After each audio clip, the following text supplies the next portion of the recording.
नमस्कार विद्यार्थी मित्रांनो, सर्वांचं आपल्या YouTube चॅनलवर मनपूर्वक स्वागत आहे। आपल्या YouTube चॅनलवर जर तुम्ही आज नवीन असाल तर चॅनल सबस्क्राइब करा आणि व्हिडिओ पूर्ण बघा। व्हिडिओ कसा वाटला व्हिडिओच्या शेवटी नक्की कळवा। आपण आज अभ्यासणार आहोत व्यावहारी अपूर्णांकांचा गुणाकार करायचा कसा। व्यावहारी अपूर्णांकांच्या गुणाकारावरील आपण पहिलं उदाहरण घेऊ। उदाहरण आहे 2/3 गुणिले 5/7। आता या ठिकाणी बघा, आपण व्यावहारी अपूर्णांकांचा गुणाकार म्हणजेच काटाकाटी शिकत असतो आणि व्यावहारी अपूर्णांकांचा गुणाकार करत असताना बघा, आपण समजा ह्या चार संख्या आहे x आणि y। मग आता इथल्या संख्येने इथल्या संख्येला भाग देऊ शकतो जात असेल तर, ह्या संख्येने ह्या संख्येला भाग देऊ शकतो जात असेल तर, या संख्येने ह्या संख्येला भाग देऊ शकतो जात असेल तर, आणि या संख्येने या संख्येला भाग देऊ शकतो जात असेल तर। पण आपण ह्या दोन्ही संख्याला x ला भाग देऊ शकत नाही आणि आपण y ला भाग देऊ शकत नाही, तर त्या ठिकाणी तिथं गुणाकाराचा संबंध असतो आणि असा तिरपा जर पाहिला तर भागाकाराचा संबंध असतो। मग एक उदाहरण तुम्हाला दिलेलं आहे। या उदाहरणामध्ये आपल्याला समजून घ्यायचं आहे की आता या ठिकाणी बघा, 2 ने दिलेल्या कोणत्याही संख्येला पूर्ण भाग जात नाही म्हणजे 2 संपला। 3 ने कोणत्याही संख्येला पूर्ण भाग जात नाही म्हणजे 3 देखील या ठिकाणी संपलेला आहे। 7 आणि 5 ने कुठेही भाग जात नाही। एरवी दिलेल्या सर्व ज्या संख्या आहेत त्या सर्वच्या सर्व संख्या मूळ संख्या आहेत। मूळ संख्येला कोणत्याही संख्येने कुठेही भाग जात नाही। अशा कंडिशन मध्ये आपण अंशाचा गुणाकार आणि छेदाचा गुणाकार करणार। मग बघा, 5 दुने 10 होईल आणि 7 त्रिक 21 होईल। फायनली आपल्या प्रश्नाचं जे आन्सर आहे ते 10/21 हे बरोबर असणार आहे। त्याचप्रमाणे अजून एक उदाहरण आपण घेऊ। 5/7 गुणिले 28/3 बरोबर किती। आता या ठिकाणी आपण पाहिलं की आपल्याला पाडेपाठ असणं गरजेचं आहे की पहिल्या समजलं पाहिजे कोणती संख्या कोणत्या संख्येच्या पाड्यामध्ये आहे। त्यामुळे 20 ते 30 पर्यंत खणखणीत पाडेपाठ करणं गरजेचं आहे। या ठिकाणी बघा, 7 ने 28 ला भाग जातो, 7 1 7 7 चौक 28। त्यानंतर 5 3 आणि 4 ह्या तीन संख्या उरलेल्या आहेत आणि ह्या तीन संख्याने कोणत्याही संख्येला कोणत्याही प्रकारे भाग जात नाही। अशा कंडिशन मध्ये वरचा गुणाकार करा, 5 चौक 20 आणि खाली 3 1 3 म्हणजे आपल्या प्रश्नाचं उत्तर आलेलं आहे 20/3। अजून एक प्रश्न बघा, 9/5 गुणिले 35/81 बरोबर किती। मग आता इथं जर आपण पाहिलं तर आपल्याला लगेच लक्षात येत आहे की 5 च्या पाड्यात 35 आहे। 5 1 5 5 7 35, 9 1 9 9 9 81 म्हणजे वरती आले 7 गुणिले 1 7 आणि छेदात 9 गुणिले 1 9। मग अशा प्रकारे आपण जो आहे तो व्यावहारी अपूर्णांकांचा गुणाकार करू शकतो। अजून 3 उदाहरणं खास तुमच्यासाठी बघा। आपण पहिलं उदाहरण घेतलं, इथं दुसरं आणि इथं तिसरं। मी तर आपण घेतलं 48/14 गुणिले 24/32, 38/36 भागिले 58/24 आणि इथं आपण घेऊ 32/14 भागिले, इथं गुणिले पाहिजे, गुणिले इथं 20/18। आता अगोदरच्या ज्या संख्या होत्या त्या संख्या छोट्या छोट्या होत्या, आता ह्या ज्या संख्या आहेत या संख्या मोठ्या मोठ्या आहेत।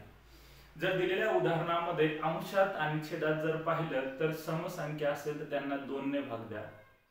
दिलेल्या संख्येची बेरीज 3 किंवा 3च्या पटीत येत असेल तर त्यांना 3 ने भाग द्या। दिलेल्या संख्येच्या शेवटी 0 किंवा 5 ह्या दोघांपैकी एक अंक असेल तर त्यांना 5 ने भाग द्या। बेसिक शिकण्यासाठी या 3 कसोट्या पाठ करणं गरजेचं आहे। बाकी ॲडव्हान्स लेवल आपण ज्यावेळेस शिकणार आहोत त्यावेळेस आपण 72 पर्यंत कसोट्या अभ्यासणार आहोत।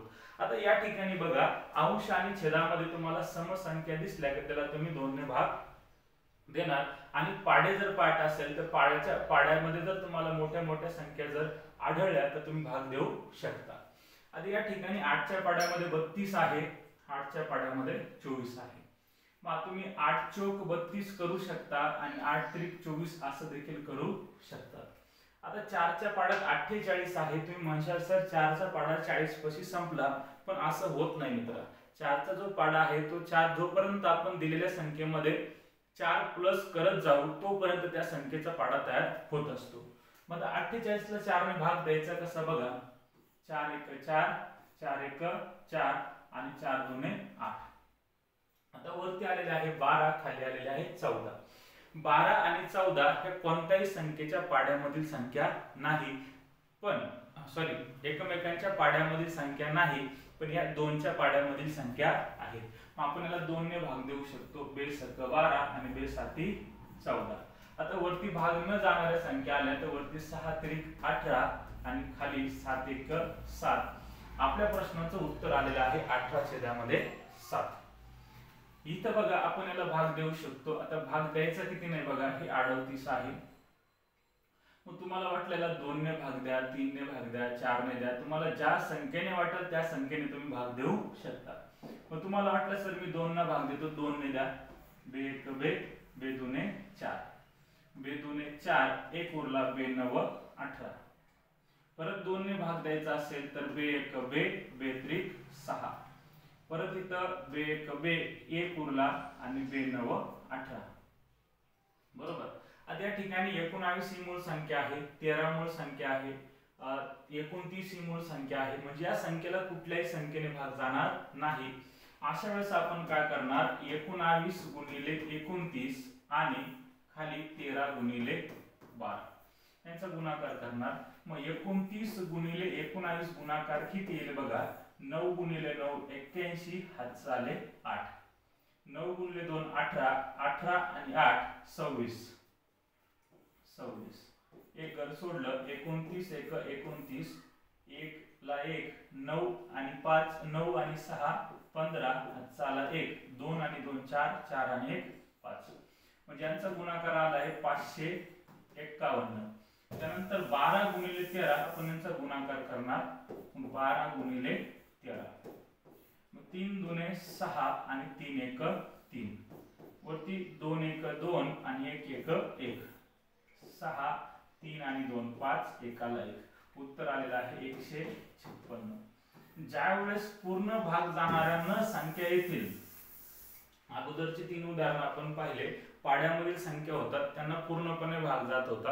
आता या जे उदाहरण आहे या उदाहरणामध्ये पूर्णपणे भाग जात नाहीये, त्यामुळे आपण त्यांना अर्धा अर्धा करून किंवा एखाद्या कॉमन संख्येने भाग देऊन अशा पद्धतीने आपल्याला भागाकार करावा लागत असतो. अजून एक शेवटचं उदाहरण आहे बघा. आता या उदाहरणामध्ये तुम्हाला जर वाटलं सर्व समसंख्या आहे सर मी 2 ने भाग देतो, तर 2 ने भाग द्या. बे 1 बे, शून्याला 0, बे 9 18, परत 2 ने भाग द्या. बे 7 14, बे 1 बे, 3 मधून 2 गेला, 1 राहिला, बे 7 12. आता या ठिकाणी कोणतीही संख्या कोणत्याही संख्येच्या पाड्यामधील नाही, यांचा गुणाकार करणार. 16 गुणिले 10 160 आणि इकडे 9 गुणिले 7 9 7 63. म्हणजे फायनली आपल्या प्रश्नाचं उत्तर आलेलं आहे 160/63. बघा विद्यार्थी मित्रांनो, अशा पद्धतीने आपण व्यवहारी अपूर्णांकांचा जो गुणाकार आहे तो गुणाकार करू शकतो.